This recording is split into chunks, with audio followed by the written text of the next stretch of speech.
Hi everyone, welcome to True Crime Files. Today, we're going to dive into a story about a young woman who went missing after a concert. It's a sad and important story, and we're going to explore what happened and how people tried to find her. Stick with us as we uncover the details. Imagine a night filled with excitement and anticipation. You're heading to a concert, surrounded by friends, ready to create memories that will last a lifetime. The energy in the air is electric, and you can feel the bass reverberating through your body as you step into the venue. But what if I told you that this night, filled with laughter and music, would instead become the last night of your life? What if I told you that, despite thousands of people being around you, you would suddenly disappear without a trace? Your family, your friends, no one would have any idea where you went or what happened to you. This is the story of Morgan Harrington, a vibrant young woman whose life was brutally cut short in a case that remains a chilling mystery to this day. Morgan's disappearance and tragic death shocked the nation and left a trail of unanswered questions that haunt her family, friends, and the community.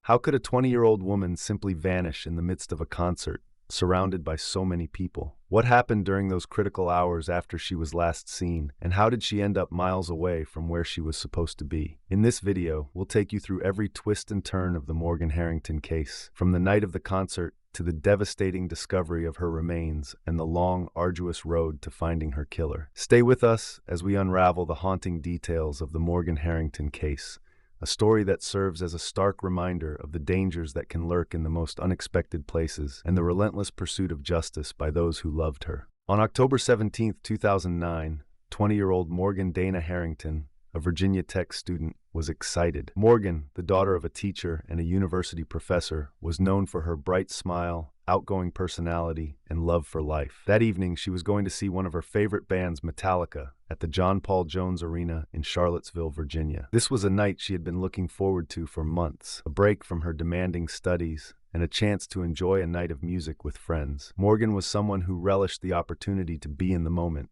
and for her, this concert was a chance to do just that. As Morgan and her friends made their way to the arena, the excitement was palpable. The John Paul Jones Arena was buzzing with energy as fans poured in to see the iconic band perform. Friends found their seats and settled in, ready to lose themselves in the music. The concert had just begun, and the atmosphere was electric, the sound of guitars and drums filling the space. But soon after, something went terribly wrong. At around 8:30 p.m., Morgan somehow found herself separated from her friends. Accounts vary as to what exactly led to this separation, whether it was a need to use the restroom, get some air, or something else entirely. Regardless of the reason, Morgan made the decision to leave the arena. In doing so, she inadvertently left her ticket inside, and once outside, re-entry was not allowed. Morgan was now stranded alone, outside the venue, in a city she wasn't entirely familiar with. Despite the situation, Morgan still managed to make a few phone calls. At around 8:48 p.m., she called one of her friends inside the arena, explaining that she was outside and couldn't get back in. Her friends urged her to find another way in, to try and speak to the security staff, or to meet them at a designated spot after the concert. But Morgan declined, telling them she would find her own way home. It was a decision that would later haunt her friends and family, as they replayed those moments over and over in their minds, wondering if they could have done something differently. Witnesses later reported seeing Morgan walking alone on a nearby bridge that crosses the railroad tracks, heading away from the arena. She was described as disoriented and possibly intoxicated, although those who knew Morgan were adamant that she was not a heavy drinker or drug user. Some witnesses even tried to help her,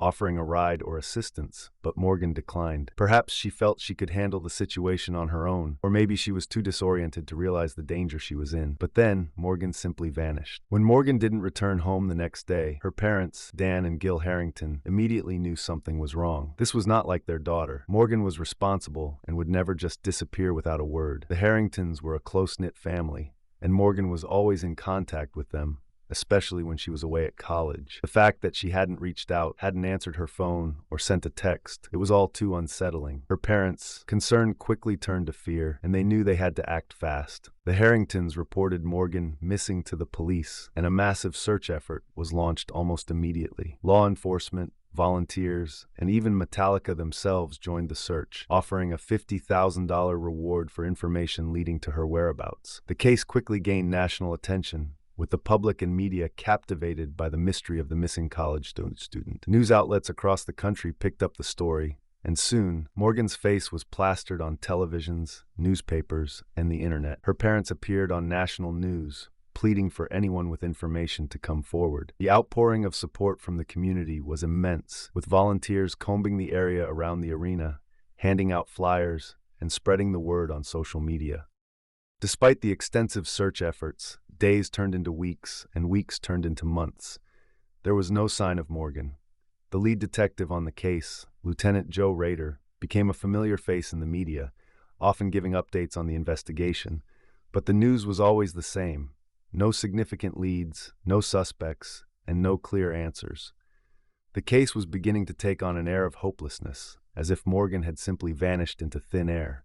The Harringtons were left in agony, grappling with the uncertainty and fear of not knowing what had happened to their beloved daughter. The not knowing was the hardest part, the endless speculation, the haunting possibilities. Had Morgan been abducted? Was she being held against her will somewhere? Or had something even more sinister occurred? The community rallied around the family, offering support, prayers, and any help they could provide. But as the days wore on, hope began to dwindle. Then, in January 2010, just as winter was tightening its grip on Virginia, a tragic discovery was made that would forever change the course of the investigation. On January 26, 2010, just over 3 months after Morgan's disappearance, a farmer was inspecting his property in a remote area of Albemarle County, about 10 miles from the John Paul Jones Arena. It was a cold day, and the ground was hard with frost. The farmer, David Bass, was walking through a hayfield, checking on the land as he often did.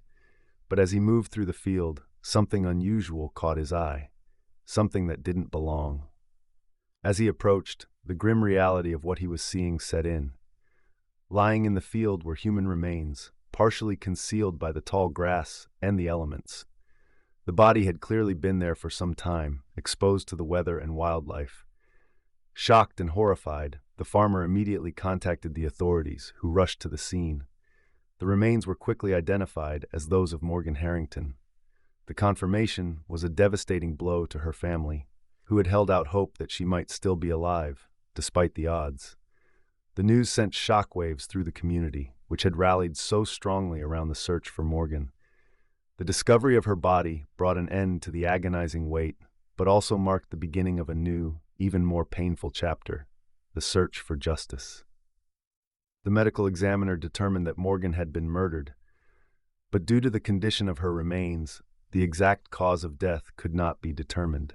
The decomposition was advanced, and while it was clear that she had met with foul play, the specifics remained elusive.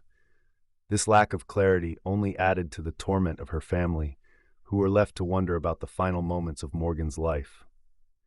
The location where Morgan's body was found only deepened the mystery. How did Morgan end up in such a remote area, far from the concert venue? The field where her body was discovered was miles from any main roads, in an area not easily accessible without local knowledge. Had she been taken there by someone who knew the area well? And more importantly, who was responsible for her death?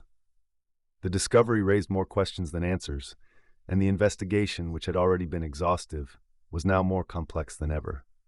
Authorities combed the area for evidence, hoping to find something that would point them to Morgan's killer. They searched for any clues, footprints, tire tracks, discarded items that might offer a lead. But the elements had taken their toll, and there was little to go on. Despite the setbacks, the investigation pressed on, with law enforcement determined to find the person responsible for taking Morgan's life. The investigation into Morgan's death was extensive, with the Virginia State Police, the FBI, and local law enforcement all working tirelessly to find her killer. For months, the case seemed to be at a standstill, with few leads and no clear direction. Investigators reviewed every detail of the night Morgan disappeared, interviewed hundreds of people, and followed up on countless tips. But as time passed, the trail grew colder, and the hope of finding Morgan's killer began to fade. The Harrington family, however, refused to give up. Dan and Gil Harrington became relentless advocates for their daughter, speaking out in the media, pushing for answers, and keeping Morgan's case in the public eye. They knew that someone, somewhere, had the information needed to solve the case. They also understood that cases like Morgan's were often solved through persistence and the tireless pursuit of every possible lead, no matter how small. In the years following Morgan's death, the investigation continued, but with little progress. Detectives re-examined evidence, consulted with experts, and explored potential connections to other cases. One of the most significant developments came when investigators began to suspect that Morgan's case might not be an isolated incident. The similarities between her disappearance and other unsolved cases in the region suggested that a serial predator might be at large, targeting young women in the area. Then, in September 2014, a case emerged that would change everything. Hannah Graham, an 18-year-old University of Virginia student, went missing in Charlottesville. The search for Hannah was eerily reminiscent of the search for Morgan 5 years earlier. Like Morgan, Hannah had disappeared after a night out, leaving behind few clues as to her whereabouts. The community was once again plunged into a state of fear and anxiety as memories of Morgan's case came rushing back. The search for Hannah Graham was intense and widespread, involving local, state, and federal law enforcement, as well as volunteers from across the country. Tragically, Hannah's remains were found a month later in a rural area of Albemarle County, not far from where Morgan's body had been discovered. But this time, police had a suspect, a man named Jesse Matthew Jr. Jesse Matthew was a local man with a history of violent behavior. He was linked to Hannah's abduction through surveillance footage that captured him with her on the night she disappeared. As investigators dug deeper into Matthew's past, they uncovered a disturbing pattern of behavior, including accusations of sexual assault that had gone unprosecuted. Matthew's DNA was found on Hannah's body, conclusively linking him to her death. But the investigation didn't stop there. As law enforcement agencies from different jurisdictions began sharing information, it became clear that Jesse Matthew was connected to more than just Hannah Graham's case. His DNA also matched evidence from an unsolved 2005 assault case in Fairfax, Virginia. The similarities between the cases were striking. Young women, abducted, assaulted, and in some cases, murdered. And then, the bombshell. Matthew's DNA also matched evidence found on Morgan Harrington's body. The revelation that Matthew was connected to both Morgan's and Hannah's cases sent shockwaves through the community. After years of uncertainty, there was finally a face to the name that had haunted the investigation. The news brought a sense of relief to many, but for Morgan's family, it was a bittersweet moment. They had a suspect, but it couldn't bring their daughter back. The arrest of Jesse Matthew marked a significant turning point in the case. Finally, it seemed that justice might be within reach for Morgan and her family.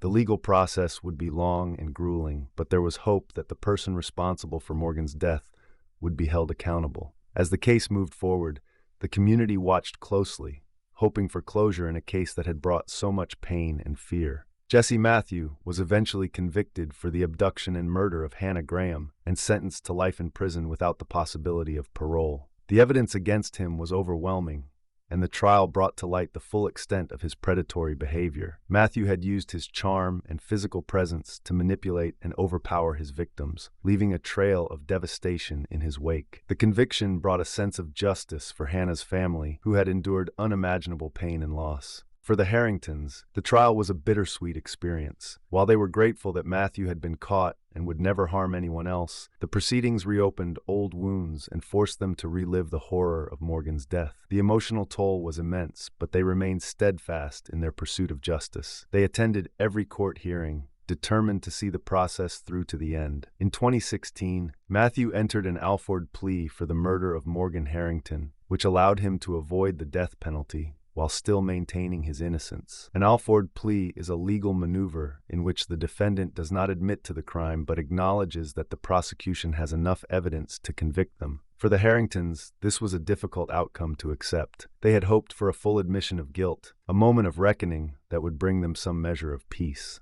Despite the plea, Matthew's connection to Morgan's case was undeniable, and the evidence spoke for itself. The Harringtons took some comfort in knowing that Matthew would spend the rest of his life behind bars, unable to harm anyone else. But the resolution of the case brought only partial closure. The pain of losing their daughter would never truly go away. The what-ifs and could-have-beens lingered, a constant reminder of the life that was stolen from them. In the years since the trial, Dan and Gil Harrington have become tireless advocates for crime victims. They established the Help Save the Next Girl organization, which works to educate young women about personal safety and to prevent similar tragedies. The organization has grown into a national movement, with chapters across the country working to raise awareness and provide resources to those in need. The Harringtons have also pushed for changes in the legal system, advocating for better handling of sexual assault cases and more stringent measures to keep dangerous predators off the streets. Their work has had a profound impact, helping to bring about changes that could save lives and prevent future tragedies. Morgan Harrington's death was a tragedy, but her legacy lives on through the efforts of her family and the countless people who have been touched by her story. Morgan was a bright, creative young woman with a passion for helping others. She was studying education at Virginia Tech, with dreams of becoming a teacher and making a positive impact on the lives of her students. Her friends and family remember her as a caring, empathetic person who always put others before herself. She was someone who could light up a room with her smile, who loved deeply and lived fully. The tragedy of her death is compounded by the loss of the potential she had to make the world a better place. While Jesse Matthew is behind bars, the exact details of what happened to Morgan that night may never be fully known. But her story is a powerful reminder of the importance of vigilance, the strength of a family's love,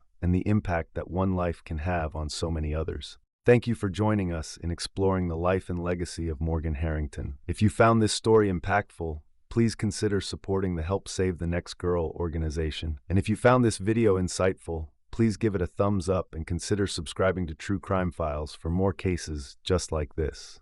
Remember, justice is not just a word, it's a commitment. Stay safe and see you in the next one.